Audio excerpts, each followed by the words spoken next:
d'accord si justice la ñuy des maître alors ñu ànd nag si un dossier boo xam ne xam naa ne moom nit ñi ngi koy xaar mooy le dossier Adji Sarr Ousmane Sonko bëri woon na coow ba gis nga li mu indi si réew mi d'abord suma première question mooy maître dossier bi mu amee dafa bëri ñu wax ne maître ala kulli àll dina dugg si dossier bi yaa dem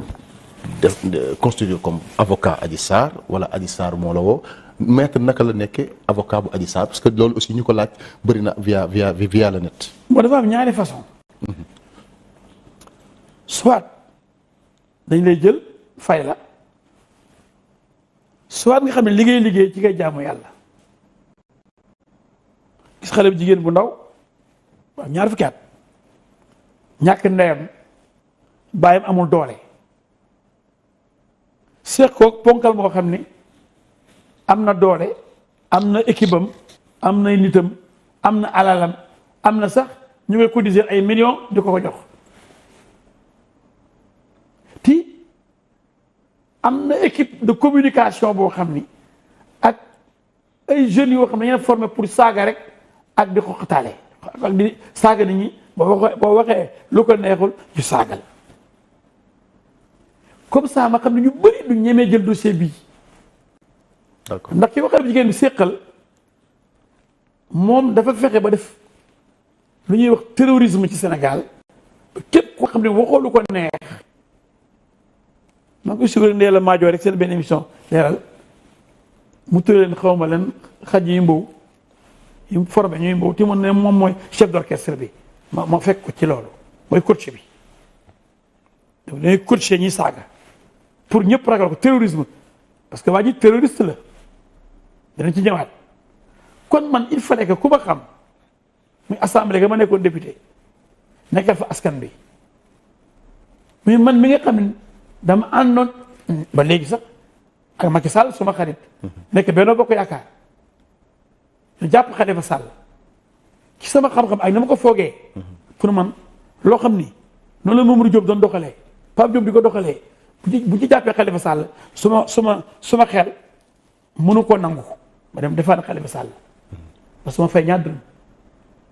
Bamba Fall di ko Tanor Dieng porté plainte pour tentative d'assassinat mooy suuf si ñoo xëppante buntu maison du parti socialiste te moom nekk foon sax ñu jàpp ko topp ko ni da nga bëggoon na rey ña fa nekkoon ma dem jàppale ko ci ñaar dërëm joxuma ko dañ ma booleeg moom rek du ma wax turu ki ma booleeg moom. Barthélémy Dias aussi. Barthélémy Dias mii dañ maa ooyal boole ma ak moom ba tey gisuguma sax enveloppe ba léegi lii fukki at yi ngay wax benn wala fukki at xanaa maa ci gën a dee man Diouf yéen ñu yàkkam di xanaa avocat buy liggéey boobu di ba su gis enveloppe. mais maître li ngay lim foofu la paradoxe bi. dama lay woon rek dama lay woon ma ñëw maître El Hadji Diouf mi ñu daan gis. muy défendre les opposants ma ñëw muy défendre ñi ñëw doole tey moom lañ gis benn opposant nekk si ay difficultés ak ni ñu ko xamee Ousmane Sonko. défendre opposant diggante ak nguur gi. ma su ma défendre opposant. waaw mais ñi nga défendre si opposition bi lañ nekkoon. non déglu ma déedéet c'est pas vrai non non. ñi nga mës a défendre. non suñ politique laa wax. défendre waa pouvoir bi si politique laa wax si politique laa wax. ci politique. waaw ñi xam nga défendre leen. déglu ma Khalifa Sall. du politique loolu du politique. bu doon politique la dañoo ministre ak député ñu atte ñu def affaire bi justice la bu amee problème judiciaire man maay xool ndax lii mën naa ko nangu wala li xel mën na ko nangu wala déet man dafa daan Mamadou Diop Decroix contre Landing Savané moment boo xam ne man Landing Savané ñoo nekkoon. mooy seen problème parti bi. waaw. ma nekk avocat de croix contre Landing Savané parce que loolu droit la woon même bu fekkee ne am na soubassement politique boo ñëwee tribunal droit nga fay làkk kon fu ne laay plaider plaider naa par exemple pour état du Sénégal contre Karim Meïssa Wade tegu ci ay weer ma plaider pour Khalifa Sall contre état du Sénégal am na wala amul ndax am na Sénégal koo gis mu mel noonu. léegi. kon man dëgg xam nga dëgg nekkul ci opposition. nekkul ci pouvoir. d'accord léegi ñu ñëwaat ci dossier. léegi le dossier bu Adji Sarr lu tax nga jàpp ne da nga war a dem défendre Adji Sarr. loolu la doon wax c'est important xam nga Adji Sarr dama ne la xale bu jigéen bu am 20 ans ñaar fukki at di sànn sama doom yi macha allah yu ci bëri ëppale na ñaar fukki at donc ñoo ko mag yaa ngi dégg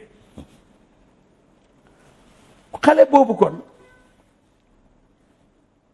dama war a am comportement baay wala nijaay ci moment boo xam ne xam naa Sénégalais yi da ngeen a napp terroriser leen ba jël dossier boobu ci ñu bëri day leen di tiis jàppale xale bu jigéen boobu nekk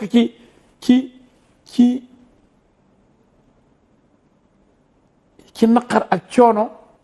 ak mettit moment boo xam ne gis naa ay ponkal yu bëri ci jigéen ak ci góor ay anciens ministres ay députés bu bëggee ma lim ci quelques-uns la Cheikh Bamba Dièye mu ne day jàppale premier jour bi de bi nga ko convoqué mu gendarmerie mu ne day jàppale Sonko ma gis kan gis Aïda Mbodj mu ne day jàppale Sonko ma gis kan gis Moustapha Baba Guèye ancien ministre de l'information ancien député actuellement même et ancien maire de Kédougou ak ñeneen man maa damay bëgg a jommi ñii rek duñu maandu kii dafa jiiñ kële kii ooguñ ko ñu koy soog a oo pour wujj gendarmerie mu ne wujjiwul ñëpp ñëw ni moom la ñu àndal. solidarité xëy na tam. c'est normal. loolu la ñu kon Macky Sall ba muy solidarité Barthélémy Dias. waaw loolu. waaye mel nurul ba léegi. di ko wax loolu nga soulevé ba léegi donc war nañu ko mën a nangu. bu dee solidarité d'accord naa. waaw mais fii rek dafa gën a complexe. xale bu jigéen mu ndaw a ndaw. am ñu la voté ay lutte contre les violences faites aux femmes ñoo ñëpp dégg ñu ne day jàppale Sonko association yi défendre jigéen ñi ñëpp ànd ragal parce que waa ji dafa yor ay comme laa di Ndella Madior ñoo xam ne lay mbow ba nga ba dee amuloo fit da ngay xam doo ko tuddee te neew moo rafet moo mën mooy war a yore Sénégal ëllëg ñu saagal tax kenn ñeewul jël défense Adji Sarr Adji Sarr amul lu mu lekk amul lu mu naan bay fay avocat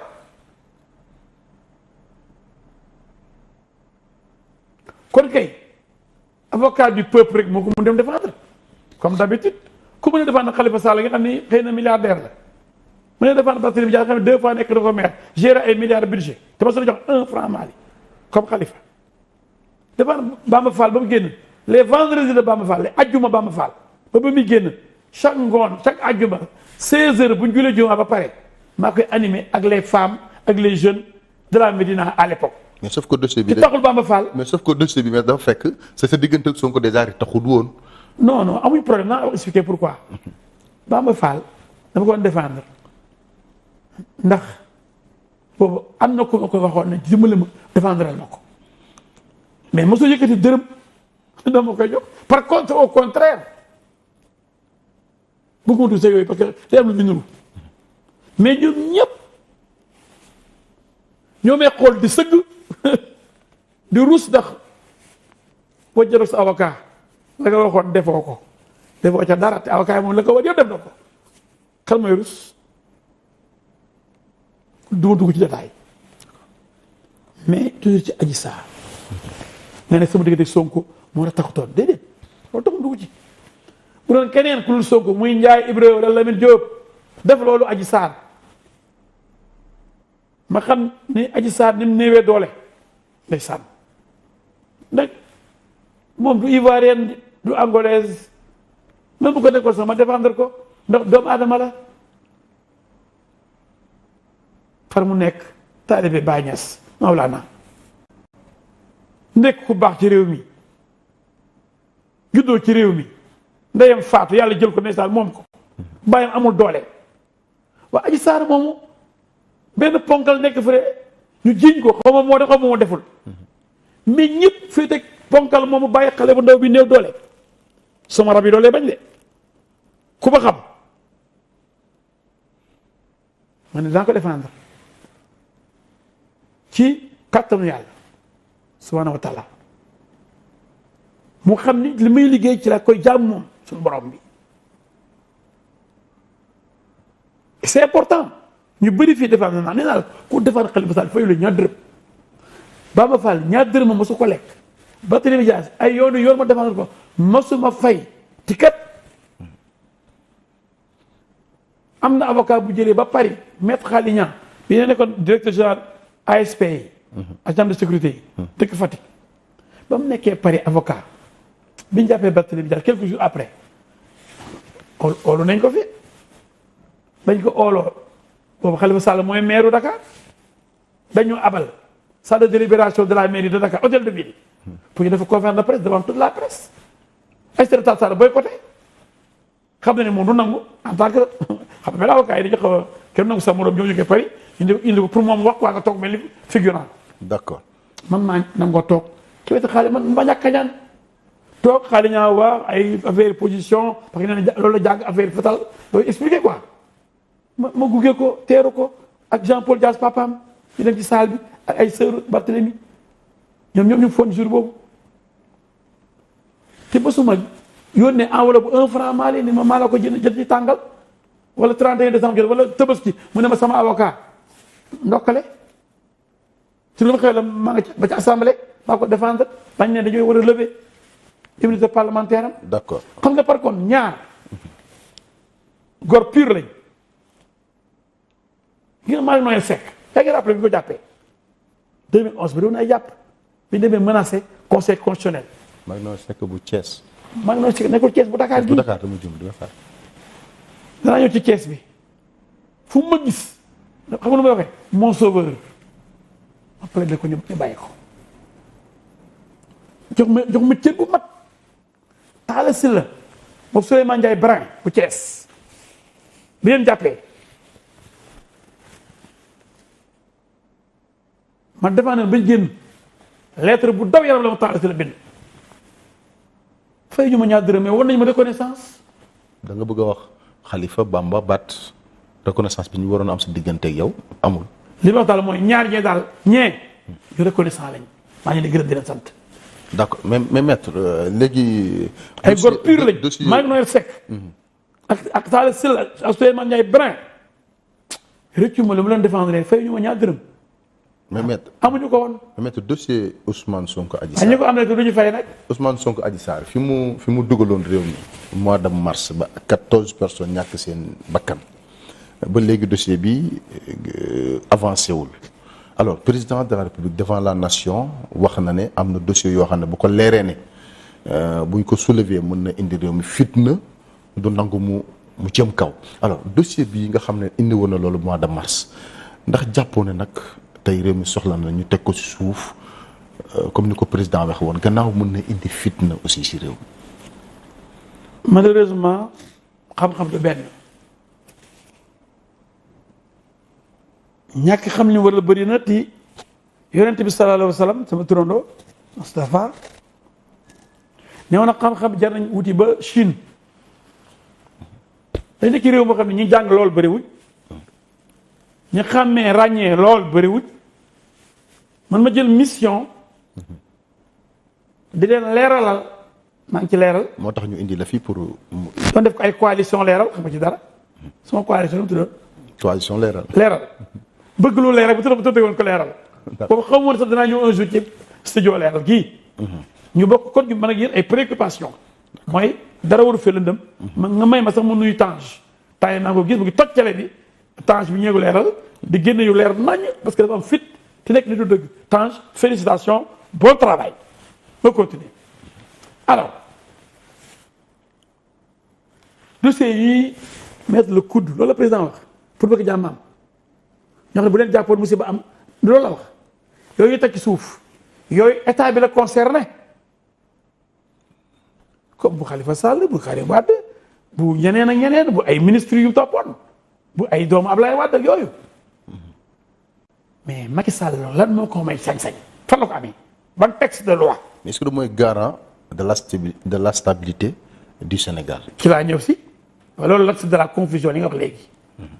stabilité bi war a def mooy assemblée na rek bloqué wala nit ñi bëgg attaquer El Hadji wala Auchan mu génne char de combat yi ñaf leen duma leen ko bërki démb ak alkaati yi la stabilité du pays la boobu kon dara taal Sénégal bu taal la mais par contre amul droit amul sañ-sañ Macky Sall amul benn sañ-sañ laal wala mu tudd wala mu teg ci suuf dossier Adji Sarr. même bu fekkee mën naa indi fitna si réew mi. mënul indi fitna 1 2 ba na bi tukki du moom de beneen président bu ko mën teg ci suuf xam nga fan la ko mën tegee ci suuf laaj ma ko ñu tëj ki ñu war a tëj mu may ko grâce pouvoir de grâce rek la am déggoo ma de. d'accord président loo xam ni particulier une personne contre une autre personne président lu ci yoonam lu mu ci mën ku ko jox sañ-sañ dof yi rek ngay wax loolu moo tax dégg naa Mame Makhtar Gueye saytaane bu ban boobu di jaay affaire alxuraan di gëmu ci dara dem ak Maodo Faye Sud FM man déglu par hasard ñoom ñaar ñëpp ñuy wax loo xam dama tiit mën nañu jaratu ñuy julli El Hadji Diouf dañ ñëwoon dañuy def médiation mu bañ waaye këpp na ci kawam tey d'abord amuñu xam-xam ñaan ñooñu di wax. est-ce que du wax ñoom pour jàmm lañ bëgg a mun. jàmm mënuñ ci dara xam nga lu tax médiation mënul am. ci diggante ci dossier Ousmane Sonko. ñoom du seen cër mënuñ ci dara dossier pénal la même Adji Sarr bu doon baal la Ousmane Sonko yoon day continuer ba mu jeex ndax boo reyee nit wala nga violé nit wala nga sàcc nit même bu la baalee xam nga intérêt financier ku ay 5 millions ndàmpaay moom man ku di def na bëggatuma renoncé naa moom du ko fay dara mais yoon day dóor képp ku sàcc même bu la baalee day dóor képp ku rey nit même bu la dogal yàlla la lu tere ñu tëj parents yi ne baal nañ ko def dogal yàlla du tere yoon dal sa kaw tëj la d'accord ñoom xamuñu loolu dañoo foog dafa Adji Sarr retiré plainte bi affaire bi jeex du dëgg yoon moo ni à part diffamation ak injure yooyu mooy délit d'opinion yooyu wax de yooyu xam ne ay ci mbedd bi la nga wax yooyu boo nee mën na yàqoon sama der baal naa ko retiré naa sama plainte mu jeex. kon dossier bi suma comprendre ala kulli al moom. kenn mënu ko freiner du Macky Sall yoon dafa war a dem ba du man du keneen yoon day dem ba jeex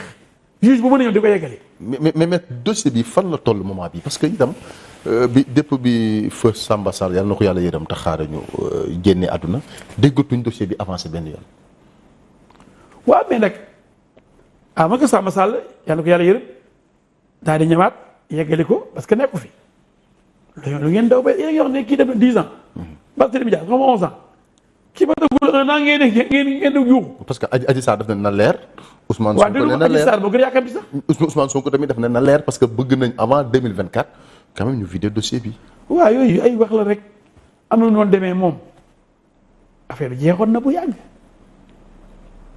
parce que bu nangoon flagrant délit du fi nekk naan dama am malaanu kiiraay nañ ma yóbbu flagrant délit man wóolu naa sama bopp pare naa ko def test ADN ñu xool ndax man li may wax am naa ci benn responsabilité ragaluma ci dara soxluma sama malaanu kiiraay mais Bougazelli dañ ci ñëw kenn lewul immunité parlementaire dafa démissionné assemblée ni maa ngi nii amatuma malaanu kiiraay waaye yow bi nga fi fekkee Mamour Diallo def sàcc 94 milliards te loolu alalu état ña nga bokkal assemblée ne kaa ñu xayma jox ñu preuve yi ngir yàlla ndax ñu mën a xam nu ñuy fu ñuy demandé ñu arrêté Mamour Diallo. mais moom procureur de la république ci dossier boobu. moom non bu ay procureur affaire naa fekk non affaire marak la ay dóor la dama ni ñi nga bokkal assemblée ñoo war a dinaa léegi assemblée liggéey mooy contrôler le gouvernement. mais maintenant ñooñu ay adversaires politiques am. mais même bu ko woowee du dem aussi loolu xel na ko sax. fii Fall même rek assemblée nationale ne cëram mooy contrôler le gouvernement exécutif mooy domaine directeur domaine ak yooyu ñooy loolu exécutif la d'accord nañ bu dee am na milliards yu ñu faral na lu toll 94 milliards juróom-ñeent fukki milliards ak ñeent muy kàcc bu rëy mënu ko firnde parce que amul député yi ni ko kaay jox ci firnde yi ngir yàlla moo xam ne waxul dëgg ci waay sa waay ngor sos moo xam ne waxul dëgg mu ne faalewu ma leen du ngeen député dara yéen député assemblée tekkiwu leen dara jàngu leen nawloowu ma leen te am nañu ko fa dàq jàng de mais maître ay Mamadou Lamine Diallo yooyu maître ñoo ko dàq jàng. maître mais foofu tuuti rek dafa am solo. tuuti rek gannaaw moom daf ne dafa dem porter plainte si procureur de la République. avant boobu da ngay bëgg a divertir foofu avant boobu. pour wane bu bëggoon procès bi gaaw. assemblée bi muy laaj ñu taxawal ko malaanu kiiraayam. bi ñu ko ooyee. yow saa waay wax nga bu réeré yooyu mu doon dox ci maayoonu Sénégal yi ki mu leen ne moom moo bëgg alalu Sénégal am na koy wax Mamour Diallo dafa sàcc juróom-ñeent fukki milliards ak ñeent loolu rëy bu ko defee ñu kii ne moo bëgg Sénégal kii ne mooy sàmm alalu Sénégal loolu lañ jublu woon waxul dëgg léegi député yi ni ko li nga wax dem nga place de l'Obélisque téye sa loxo naan nii xam naa compte bi mu dugg 46 milliards yu njëkk yi yéen ñëpp fekk ngeen loolu ñu ne ko dimbali ñu baaxee ñu compte bancaire bi ñu dem vérifié ko virement bi fan la jóge trésor ñeneen ñoo ngi viré wuñ xam nga viré trésor mooy fay bu dee état bi la war a fay wala dafa am Modou Ndiaye bu ñoo fayal gouvernement bi yooyu yëpp ñu ne ko preuve mu bañ ni moom day dem xam fu dem si gain la dem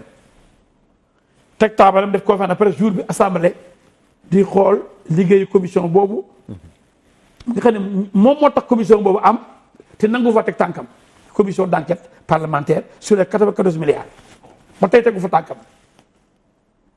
ñoo banque yëpp ñoo ñu ne amul virement ñoo trésor bu ne viré wul ñoo ñëpp ku ñu oo mu ne gisuma xaalis boobu kon xam nga kon waxul dëgg kon mu demoon ci ay moromam ay nawle député am dina woon dara. mais la ma doon mais mu demee Casamance mu ne dama bëggoon aussi nga tontu ma ci laa jël si gannaaw loolu. mais du ñëwee si procureur woowee mu wuyu ko si loolu lu tax procureur nangu ko woo. non dinaa ñëw loolu yëpp ñàkk xam-xam yow doo juriste baal naa la ko. alors bi nga xamee ni assemblée daje nañ député yëpp toog di xayma wane ni gisuñ fenn 94 milliards fenn ci àdduna bi mu dem xam ni wax ji rëy na te du dëgg mu dem Ziguinchor ni maa ngi leen di yëgal nii ku ma laal Casamance dina yëngatu loolu yow fi suivre nga ko suivre ko la Casamance va se dresser et va me défendre ku ma laal rek Casamance dina ma défendre mu ngi bëgg a diviser Casamance ak Sénégal. moo ci politique lay wax maître aussi. dama ne loolu c'est grave un homme politique xam affaire bi ni mu demee fa Casamance depuis Abdou Diouf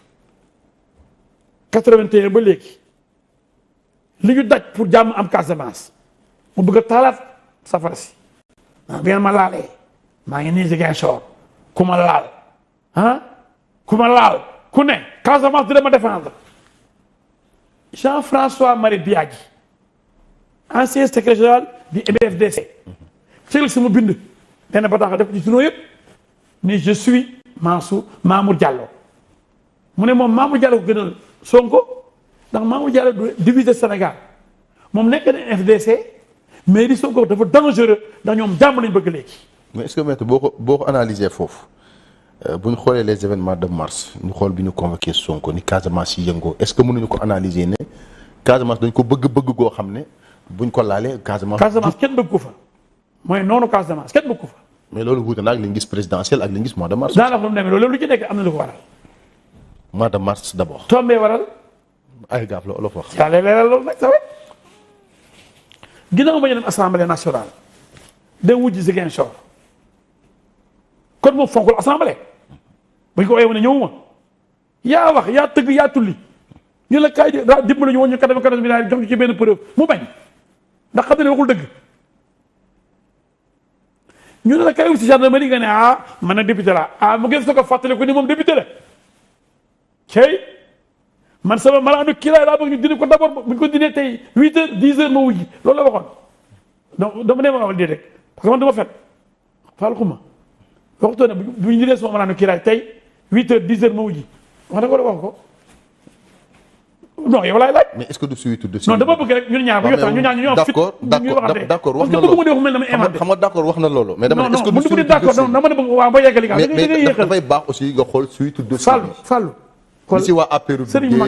mag bi dama bëgg bu ma la waxatee parce que bëgg naa ba waxul dëgg sa nga ne ma maître vraiment loolu du dëgg man loolu la yàlla d'accord loolu dégg nañ Sonko wax ko non dama bëgg ne ma waaw rek wala déet ba jëm nga jéem a hésité wala ragal dama ne dégg naa Sonko ñu am fit ñu ñaan ñëpp waaw dama ne dégg naa Sonko sa waay ñëpp la terroriste journaliste ba dama bëgg nga am fit non du question terrorisme dama la posé ne la est-ce que nee woon na bu ñu ma oowee 8 heures 10 heures dama fekk ko bu ñu levee sa immunité parlementaire. d'accord moo ko wax. nee na bu ñu dindee sama immunité parlementaire rek bu dee bu ñu ko dindee 8 heures 10 heures maa nga fa. moo ko wax. léegi bañ ko dindee lu mu wax. xam nga da nga ma laaj aussi ma ne la. léegi bi ñu ko dindee xam lu mu wax. da nga ma laaj ma ne la est-ce que du suite événement yi. moo tax nanguwut a dem. non ñëwuma ci loolu dafa am man ñëwuma ci loolu ñëwuma ci loolu dama bëgg. tey jii amul nëbboo lépp war a leer dama bëgg bu ñu jógee fii tey ñu xam ne bañu ma Sonko mën naa sax dama ko def rakk wala jarbaat mais man maa mënu supporter ku dul wax dëgg ak kuy tooñ boo tax ñu ñaar mënuñoo juboo du dara nag bañu ma ko yàlla xam na ko man du ma bañ doomu aadama yàlla bind jëpp noonu yàlla bindee ñu baax ak ñu bon. mais ni ñu koy attaqué itam dañuy jàpp non seytaane boo yeewoo da nga onsi billahi mina seytaane rajim kon dañuy attaqué seytaane métti na monde bi yëpp tous les musulmans du monde ku jullit boo yeewoo attaqué seytaane. seytaane suñu noonu la. suñu noonu la Sonko seytaane la suñu noonu la comme c'est moo gën a garaaw seytaane ndax seytaane mu suñu biir ci biir nit ñi lay nekk léegi yow li ma doon wax léegi ci ko doom man la ndax neewoon na buñ ko ooyee 8 heures 10 heures day wujji yoon. wax na ko bien sûr. doxaleewul noonu bañ lever immunité parlementaire bi mu ne bu ñu koy dindi nag bu ñu ko ooyee mu wujji xamul lu mu wax. mais est-ce que lu tax doxalul mais foofu c'est très important. diaspora bi ak Sénégal yu bëri xamuñ foofu point bii dafa grave ñu bëri yëguñu ko xamul lu mu wax. pour ndax sénégalais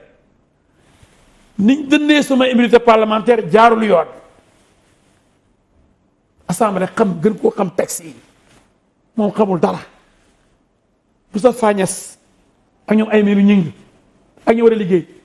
député yu jàngul comme député boobu may bañ a tudd jógee Touba naan démissionné naa ak boo ko ma ci te mu xam-xamam moo bëriwul ci affaire yoon ak affaire assemblée te coow rek la bëgg bës lay wut fu toll xam nga ki may wax kooku génne ne démissionné mais bu démissionné commission ad hoc pour moom bu démissionné rek commission yi mënatul liggéey day paralyser commission bi alors que am na majorité am na li ñuy wax le quorum est atteint xam nga ni ma la wax assemblée délibérée valablement ban Sénégalais moo am droit assemblée voté benn loi wala benn résolution nga ne man concerné wu ma ndax dañ ko defee baaxul est-ce que am na benn Sénégalais bu loi yu may loolu mu mun a weddi décision assemblée nationale. mais en tant que député bu jàppee ne ni ñu ngi lever immunité parlementaire am baaxul ndax amoon na yoon bu mun a utiliser def recours. loolu laa la wax comme moom amul fu mu jaaree pour amul benn motif bu mën a annuler décision assemblée nationale te l'assemblée nationale délibère valablement benn waaye toog fee rek li ngeen wax foofu man concerné wu ma parce que jaarul yoon lu jaarul yoon même bu jaaratoon yoon fi ñu voté ko ba pare xanaa neneen lay jaay attaqué ko feneen waaye bu taxaw ne man concerné wu ma tax ñu oo ko mu ne du wujj ba yàgg mu ne ay avocat am ak ay sëriñ ñoo ko ñaan mu wujj juge bi loolu wax ci guddi ga ca ëllëg sa te juge bi mu ko woo 9 heures 9 heures la génn këram maa ngi xool di chronomètre kan la juge de oo heure bi mu la oo heure boobu fekk ko la fa juge du ne kenn dal na Barthélémy Dias ci audience bi passé ndax audience 9 heures lay commencé bu la fa fekkul juge bi day renvoyé wala mu àtte sa ginnaaw juge du nekk dañ koy nekk juge du nekk dañ koy nekk Sénégalais yi ñett yoon laa koy wax àttekat du nekk ki muy àtte ki ñuy àtte mooy teel a ñëw balaa heure bi koy àttee jot mandat d'arrêt mën na ko ci fekk bu tardé su dëgg kon bu ñu la ooyee ci yoon 9 heures 9 heures nga génn sa kër di raam wala nit ñi génn. di raam di nga ko aussi. kenn nekk fon bi génn maa ngi jàlloo nii ak nang xay ko baxaye ko bu Sen TV moom moo gënoon a gaaw oto Ousmane Sonko ba yegg si direction Sonatel ci 2 voies ci VDN nit ñi commencé génn di ñëw fekk boobu moom mu ngi def en direct ñëpp koy xool en direct dégg ni mu ngi noonu def ñëpp daw xale yi daw direct bi moo tax ñëpp daw fekk ñu ko buy dem ba Mermoz ay booru midi fekk boo avant attepan gu jaabi est-ce que juge bi war na toog moom mi ko woo 9 heures ba midi di ko nekk ma xool soo mënu midi 35 c'est-à-dire ay lacrymogène ndax boobu nit ñi ñëw wër nañ ko gars yi gaaw jaar corniche xam corniche dafa gaaw mu ne non Blaise Diagne lay jaar Sandaga soo ko ëlbatiku dem si war a yegg si noonu ay booru 5 heures. mais nag kuñ convoqué waruñu laa wax nag na la mettre fii nga war a jaar parce que ñi fi convoqué ñëpp. bu dee yow gëm nga yàlla ne c'est ëllëg atte c'est pas mal. mais dama ne kenn fii kuñ fi convoqué muy président Macky Sall Idrissa Seck kenn tànnul leen ne leen fii ngay jaar. mais wax la benn affaire ci Moussa Bamel di wax amat ñu ñaar ban heure lañ ko convoqué. 9h. heure bi ñu ne ko jaaral nii dem corniche bi ban heure moo jot bii di passé wul. mais maître foofu. foofu question. mais maître foofu. waaw laaj nga ma question. le même jour on a vu que des pick-up yoo xam ne ay nervis lañ def ñu ngi woon si corniche ouest bi aussi. xaw ma si vous vous rappelez ou pas. loolu intéressé wu ma xam nga lu ma intéressé ndax moment bi ñu naan ko ñëwal jël corniche bi dépassé na heure bu yàgg ay 4 heures de temps de plus. midi passé na te demagul ci juge bi dañ ko war a këf yóbbu juge bi immédiatement. dafa am mandat d'amener bu amul mandat d'amener du mooy choisir fu muy jaar. mais amul mandat d'amener bi déglu ma parce que boobu dépassé na heure bi bay ma xam nga fàllu. mais mandat d'amener amul même il est Touba xam ne yaa ngi commencé daw rek. dama ne boobu mandat d'amener est-ce que amul boobu mandat d'amener amul. déglu ma amul mais bu amul. looy nekk ba mandat d'amener da am fàllu si ñu taalib Sëñ Tuubaa lañ. numéro 4 ndar mënul gouverneur ki la bind ndar moom mënuloo ndar kooku mooy suñu sëriñ borom ñaari kàbbari ñaari rakka yi ca kër gouverneur kon ñun war ñoo ragal dara surtout koo xam ne tekkiwul dara. attention Fall man dama lay laaj su ma amee lu ma xamul dama lay laaj pour nga leeral. dama lay leer tey bu leer naññi. voilà ku ñu oo 9h wala ngeen di ko da nga yabaatee yow yaay kan ku ñu oo tribunal 9h nga toog ba midi d'abord loolu rek faute la bu rëy. ñeme ko affirmé ko wala nga infirmé ko tribunal oo la 9h juge bi oo la 9h mën naa boo ñëw yóbbu la prison nga énervé ko gisul la heure bi mu la war a gis. ku jël boobu risque sax mosuma gis nit c'est la première fois gis ku am ku yabaate juge wala te boo ñëwee mën na def mandat dépôt nga def fanaane prison ngay itam mbaalu heure bi xool heure bi xam ne heure parce que convocation juge day am heure boo neen jàngoro école xaw mënuma lire 9h ñëpp déggoon nañu 9h la ko juge bi oo naa fekk yi ma ne moo bëri Sénégal au lieu que ñu ne ko saa waaye 9h moins 5 war na la fekk ci buntu bureau juge bi wala boo tardé sax ay 9h 15 minutes nga ne juge bi toutes mes excuses dama tardé 15 minutes dafa amoon bouchon te bu jaaroon corniche rapidement dem même bi mu tax jëlee këram 9h bu gaawoon dem rek 9h20 da ko fekk ci bureau juge bi mais boog dañoo raamee di raam booy di ñëw ndànk-ndànk pour nit ñi di ñëw ndànk-ndànk muy raam télé yeeg rajo naan mu ngi nii fii la toll. xale yi dawuti foofu. fii la toll may ma tuuti may foofu tuuti. léegi nag naa fekk ñu bëgg dossier bi parce que dafa am yeneen ñaar dossier waaw rapidement naa fekk naan luy ndey di ko tànnal fan lay jaar amatul fu muy jaar sax ndax normalement heure boobu noonu woon fekk mandat d'amener ñëw ndax bu doon bàyyi juge bi man def naa ko mandat d'amener bu yàgg ndax boo la wooyee 9h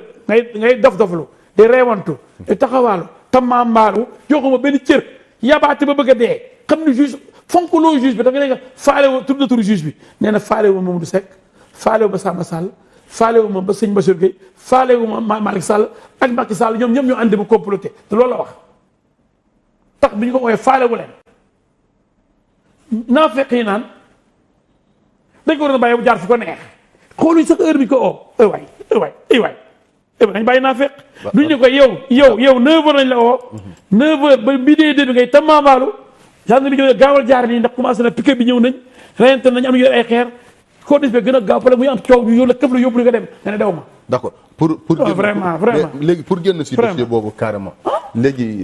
gisoon nañ fi benn wax nga si sax mais xëy na fàttali dafa am solo benn journaliste bu génnoon wax ne Adji Sarr mu ngi woon sa kër fi mu toll Adji Sarr si ban état la nekk ak itam Adji Sarr ndax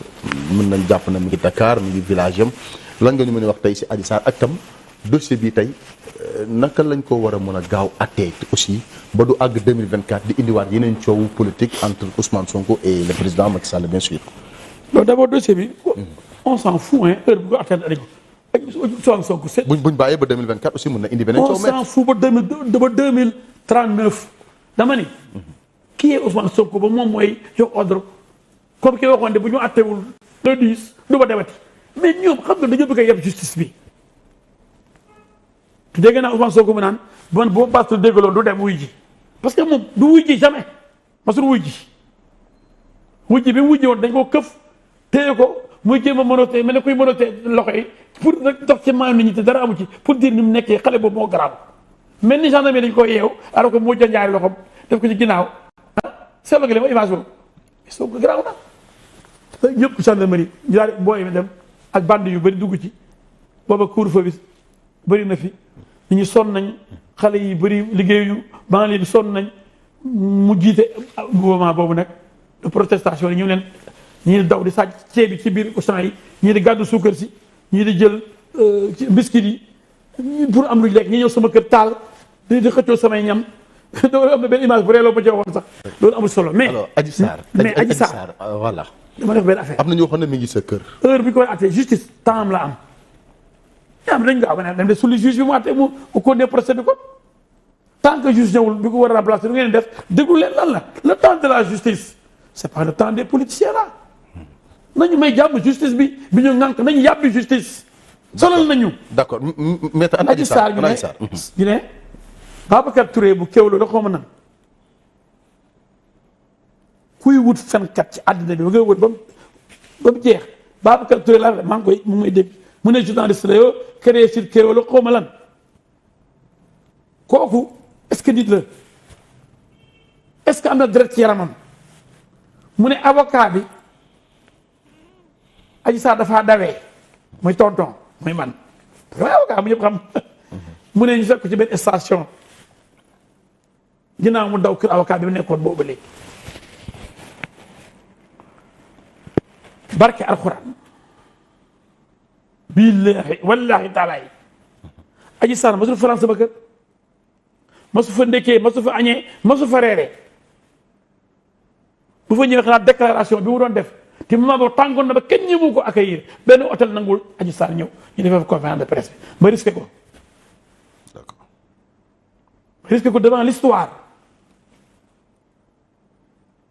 mu def ñibbiwaat këram kenn xam ko kenn war ko woon a xam que tantam pour sa sécurité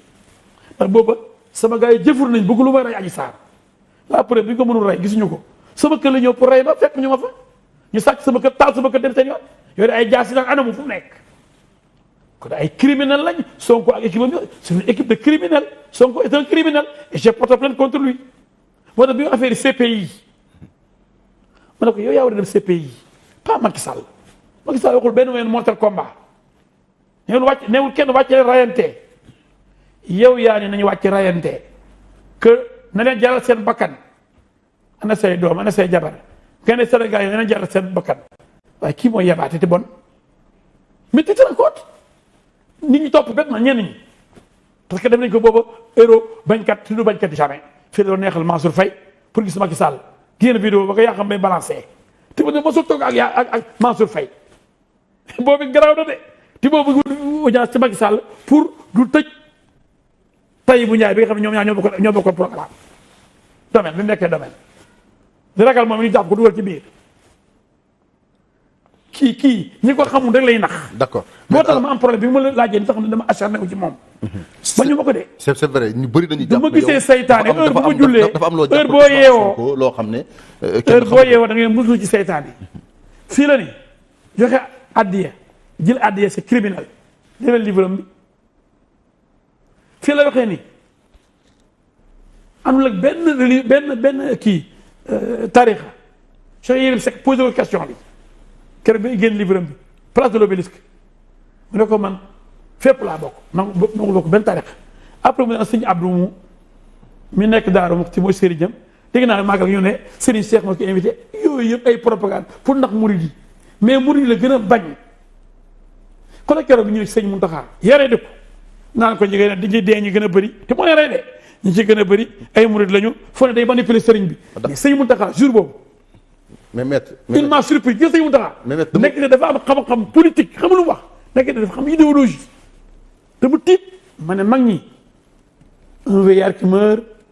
est une bibliothèque qui brûle Amadou Hampâté bokk na ko grand écrivain grand sage grand philosophe malien ma ne la mag mel sëñ Mountakha jàmm la yàlla fi yàgg ci wér jàmm la woote xam nga lu mu ko wax mu ne ko benn bakkan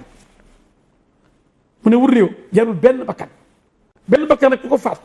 boo dee dem safara mu ne ko waa xam nga sëriñ bi Karim Wade ak Khalifa dañ fee jaaroon moo tax mu ne ko xamalu mën a yëgal politique ak prison ñoo ànd barke dama tax ci kanam sëriñ bi mu ne nekk sëriñ bi nekk de sëriñ bi ni na xamee politique maître li dama bëgg ñu génn si dossier